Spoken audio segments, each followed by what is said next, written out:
Hi everyone, it is a quiet and misty Friday morning, which is an inset day, so I have my oldest son here. So what else do you do on an inset day but make them go for an 8k run? So we've just got back and I just want to share just a spinal mobility, really nice and quick set of movements that you can do in the morning or post-run or exercise at night, any time of the day. So we're going to start with just a side stretch and opening up the side of the body and using our breath to do so. So what I would like you to do is come onto hands and knees. Now sometimes knees don't like to be flexed too much, i.e. in this position, and this may be how far your knees will allow you to go. I don't want this to be uncomfortable, so you just lean into as far as your knees will allow you to flex.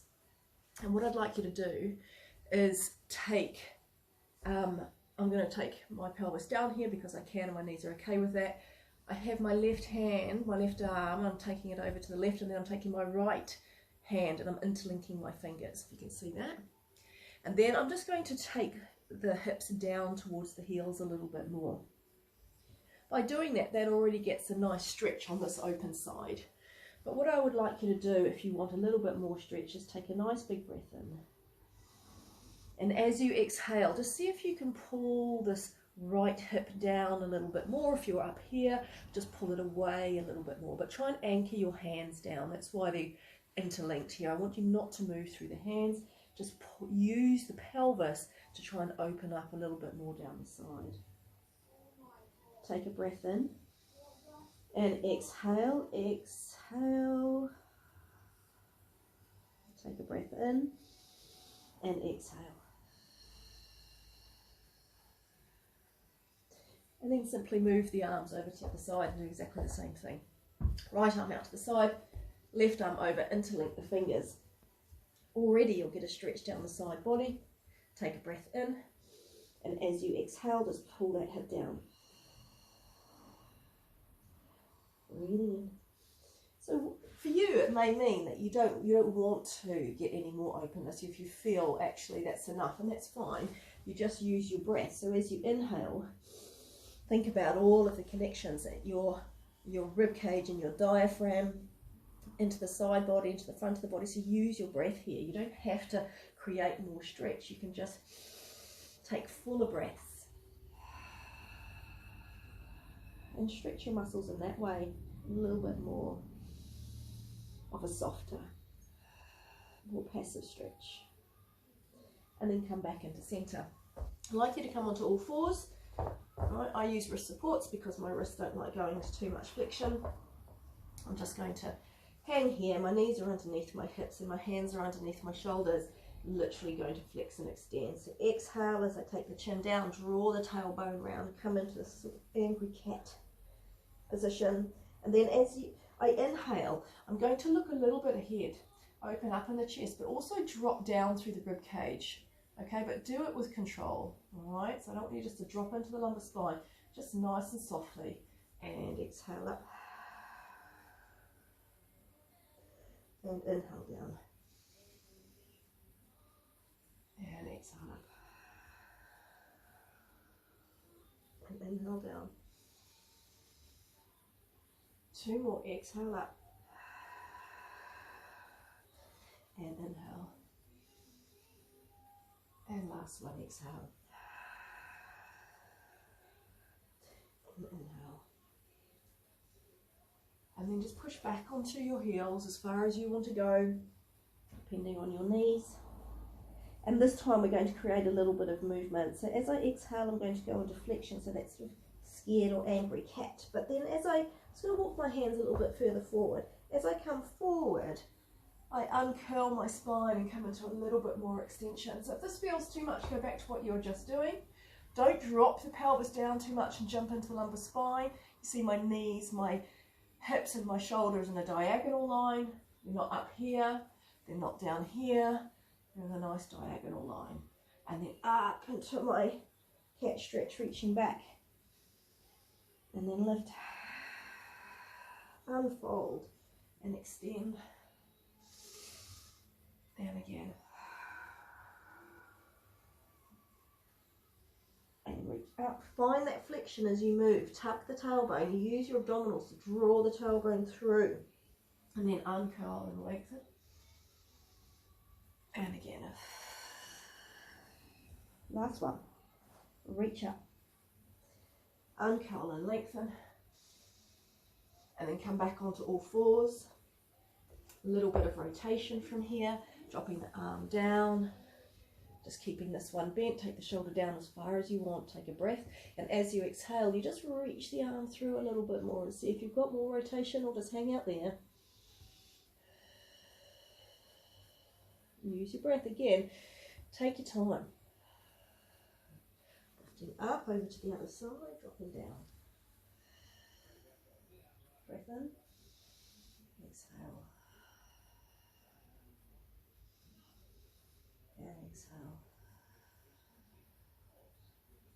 Coming back up. You can repeat that if you want a couple of times. They're really nice stretches. Coming back, resting the arms, resting the wrists. So you continue with any of these stretches if you want to, whatever your body needs. I'm going to come back up onto all fours and just do a little bit of lateral flexion, trying to get my spine in as neutral position as possible. So I'm not here and I'm not dropping down, just nice and neutral. And I'm going to take my pelvis round to the left and I'm going to look at it. So it creates this lateral flexion in the spine. Coming back into centre as I breathe over to the other side. And just use your breath in the centre as you move to the other side. So as you flex on one side, you're obviously opening up on the other side. Try and get as much out of this stretch as you can. It's a lovely stretch. Couple more, one more on each side. Last one. And coming up off there. I'm going to put my wrist supports away for a moment. Now I'm going to grab something to sit on. Okay, you don't have to have something to sit on, but if you want to sit on a little bit higher position, so it takes a load off the body, then go for it. If you struggle to sit up, then this is a good idea. A cushion will do, a towel will do. Bring the feet in front into together and the knees out to the side into a diamond shape. If your shoulders will allow it, bringing the hands in behind the back of the head. If they don't allow it, just keep them down to the side. You can drop them down towards the floor and do lateral flexion in this way. Otherwise, if you want to load in a little bit more, take a breath. I want your spine to be really tall. You're not crunching down, you're really lifting up and the shoulders are away. And then across. Take a breath in here and reach a little bit deeper. So it's that same movement as you've just done, but just a little bit more thought. Breathing out as you laterally bend, take a breath, and then exhale, dropping back down again. Nice big breath as you come up, and again over to the side. Breathing in, dropping down. This time from this position, I want you to close the elbows towards each other, so it just brings a nice long stretch into the side, into the lats, dropping down, and then opening back up again, keeping that spine nice and straight, sitting tall, over to the other side, and round, and lifting up, opening up. So one more on each side. If your arms are down here for this exercise, then it would look like this, and rotate, opening back up again, and lifting tall over to the other side, reach across, keeping the shoulder out the way, and rotate, coming back up, and sitting nice and tall. Bring the arms into this genie position. We're going to do some rotation from here, still focusing on spinal movement. Take a breath. Exhale, just moving from the rib cage, no movement from the shoulders. You exhale and move. Inhale and hold here. And then I want you to focus on this outside rib cage and just see and look, can you turn a bit more? And come back into center. Take a breath in. Exhale, rotate. Inhale and hold. Use your gaze. Rotate, reach. Come back into center. Keep this tall spine. Rotate and reach. Breathe out as you turn. Breathe in to hold. And exhale, keep going. Remember to relax the shoulders. and come back in, and again rotate. Take a breath and exhale, and come back into center and bring the arms down. I'm going to take my seat away. I don't need that for now. Just sitting down, grabbing on behind the back of my legs, sitting nice and tall, rolling through the spine, keeping a hold here as I come down onto the floor. Little shimmy down, and then I'm going to cross my right leg over my left. My arms are just slightly away from the body and just dropping down from side to side, just to finish off. And again, some nice rotation through the spine as well as through the hips. You do that for as long as you like, and then switch over to the other side, same movement. Keep the shoulders on the floor, arms are out slightly, gives you a little bit of a foundation to work with, and back in. So there's a really nice quick spinal movement series of exercises that you can do any time of day. I hope you enjoy it. Thanks for watching.